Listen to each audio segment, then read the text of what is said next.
Welcome back. You can see we're tracking a whole range of stories for you. We've got what's unfolding in Parliament there at the top of your screen with the fiscal framework being debated before it's voted on. We're also still tracking the Senzomiwa murder trial for you. And while we do that, let's take you to Meadowlands in Soweto, where residents are protesting a prolonged power cut. They say they haven't had electricity for 3 weeks. Nqobile Madlala is our reporter tracking that story. And Nqobile, there's no greater time where you feel the impact of power cuts than during a cold snap. What are residents telling you?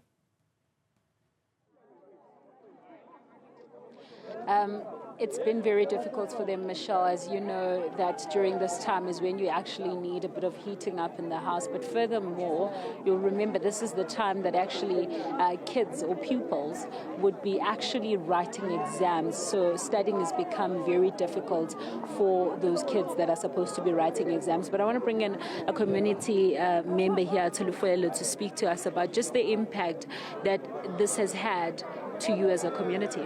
Okay, first of all, the impact is very high because, as you can see, everyone is outside. People didn't go to work. We haven't had electricity for the past 3 days. And now one of our community's members, they went out to Eskom to get answers from them, of which Ntlantla was here. But still, when they came back, they didn't come back with a concrete answer, of which it makes the community frustrated, ma'am. Just imagine you haven't eaten proper food, you haven't bathed, you haven't done anything for the past 3 days. Then if they're telling us about more days, what's going to happen?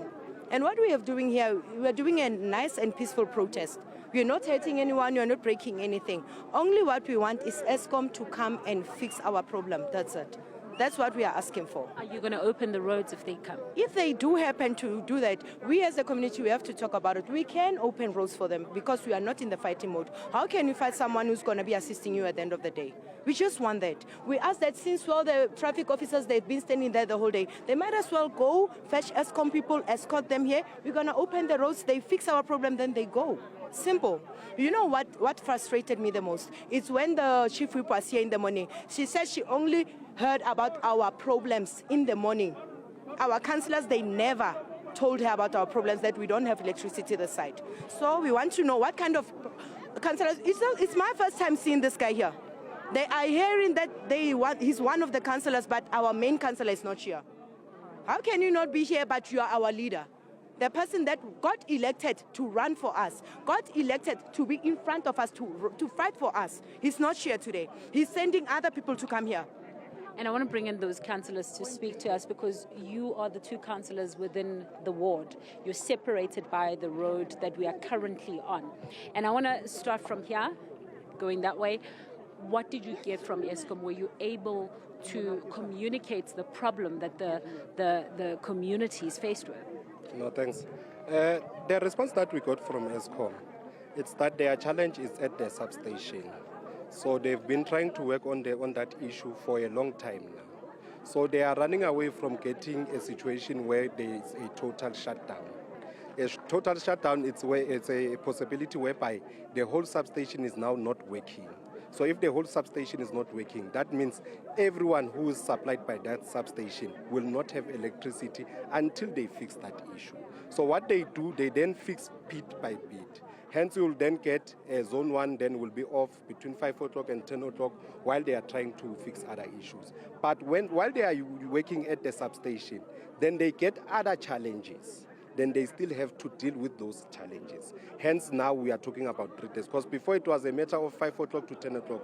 But the 3 days is because of now when they are working, they are getting other challenges. When they are fixing this one, then it affects another area there. Then they must go and fix that area, then come back and fix that issue and all that. And I want to know what is the solution then, because you're saying there are various issues that are affecting Eskom. But what is the solution for the people here who haven't had electricity? You've heard the lady speaking about the fact that she hasn't had food. Kids have been affected in terms of exams. There's a whole lot of problems that have come because of what has taken place. Yeah, you know, it is very much frustrating because this problem didn't start today.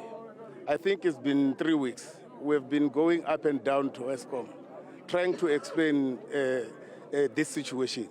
Because you cannot, if you're a councillor, you cannot even relax because you'll be receiving many calls and some of them are not that much satisfactory, because if people are frustrated about the situation, they will say as many things as they want. So since maybe 3 weeks ago, we did have a committee that we were frequently going to Eskom to try by all means to try to solve the situation. And then the very same answers were given then, even today.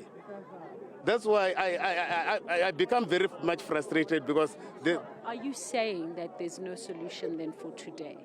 Definitely there's no solution.